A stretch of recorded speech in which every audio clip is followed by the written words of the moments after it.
Daniel Kittner é geriatra conosco aqui no Conversa na Madrugada. Doutor Daniel, quem sofre mais? É o idoso carente? É o idoso que não tem condição porque o serviço de saúde público ainda é muito deficitário? Sem dúvida.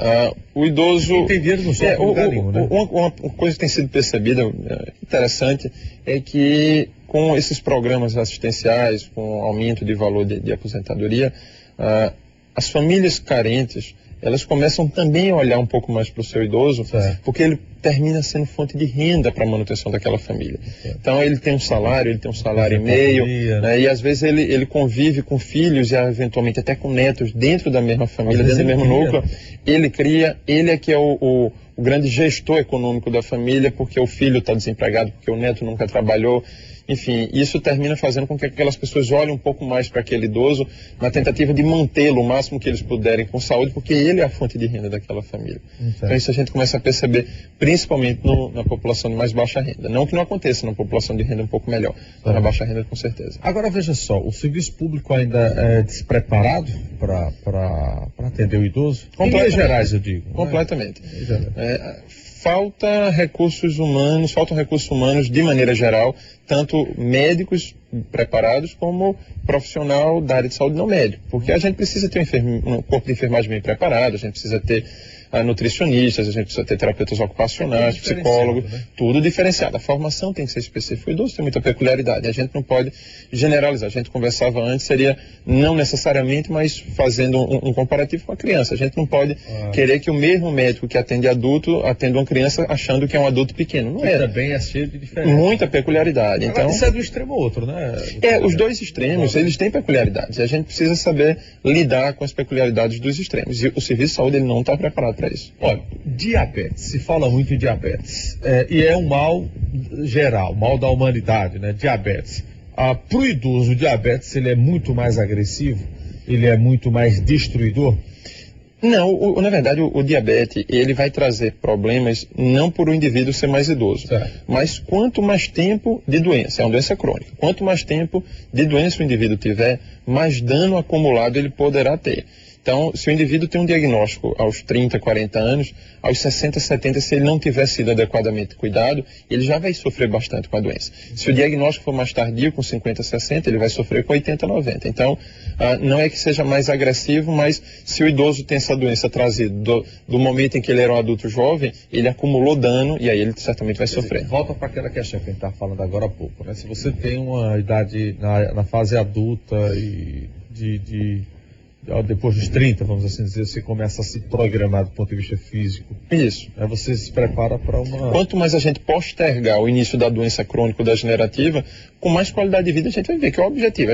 Se a gente pudesse chegar aos 100 anos, absolutamente saudável, num dia à noite e dormir, no outro dia não acordar e a vida assim ter terminado, seria o sonho, eu imagino, para a grande maioria. Não há sofrimento, não há desgaste, mas geralmente a gente não consegue isso. Poucos são os afortunados. Então, regra geral, a gente tenta postergar o início das doenças crônicas para sofrer menos, para ter boa qualidade de vida, o mais tempo que a gente puder. Uma coisa que me chama a atenção, e eu queria que o senhor confirmasse isso, diz que o grande problema do idoso são as quedas.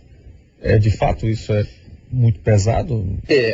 As complicações, a gente quando fala em morte, né, em mortalidade, percentuais de mortalidade, a gente sabe que as doenças circulatórias, que são o acidente cerebrovascular, o derrame popularmente, né, o infarto, são as principais causas. Quando a gente vai para a morte por causas externas, que são as causas acidentais, a gente chega nas quedas. E as quedas, as complicações dela, são as principais causas de morte no idoso por causa acidental. E a queda é em casa, né? O idoso ele não tem... A grande maioria em casa, daí a importância, mais uma vez, do profissional ergonomista. O ambiente precisa estar adaptado. A gente tem que ter cuidado com determinados remédios que são usados à noite, que podem sedar o idoso. A gente tem que ter cuidado com idosos que já têm doenças, por exemplo, um Parkinson ou uma artrose importante, então eles já andam com dificuldade. Se a gente não adapta o ambiente, não tira o tapete ou prega esse tapete, evita quinas, esse idoso pode escorregar no banheiro.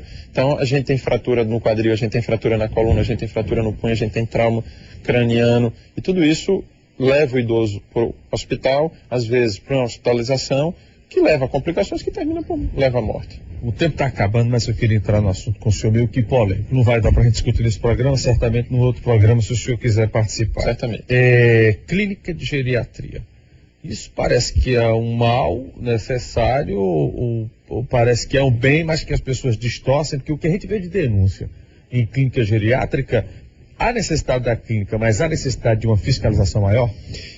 Eu acho que a gente está se referindo ao que hoje em geriatria a gente chama de LP, Instituição de Longa Permanência. São aqueles locais onde a gente leva o idoso que não tem mais condição de estar no ambiente familiar e vai ficar nessa clínica. A gente tem instituições que são absolutamente sérias, que são instituições profissionais, tem médicos adequadamente supervisionando o paciente, tem um corpo de enfermagem preparado, é algo que realmente leva a sério o envolvimento com o idoso. Mas essas são poucas. A gente tem algumas clínicas que são verdadeiros depósitos de idosos. A formação do profissional lá é inadequada, o suporte que se dá social é inadequado para esse idoso e ele termina sofrendo, ele termina sendo vítima de maus tratos, negligência. Então, isso é preciso fiscalizar. A gente precisa valorizar e divulgar aquelas que são muito sérias e a gente precisa fiscalizar, denunciar e combater as que não são. Mas isso cabe o quê? O Ministério da Saúde ter uma fiscalização mais rigorosa e listar também. É preciso que a gente saiba, que a sociedade saiba. A clínica serve para alguma coisa. A gente deveria ter. O ideal era que a gente tivesse essas clínicas listadas, ranqueadas, né, com critérios bem definidos. Isso ainda não tem. Eu desconheço se há algum tipo de projeto nesse sentido. Foge um pouco da minha alçada, mas acredito que não tenha.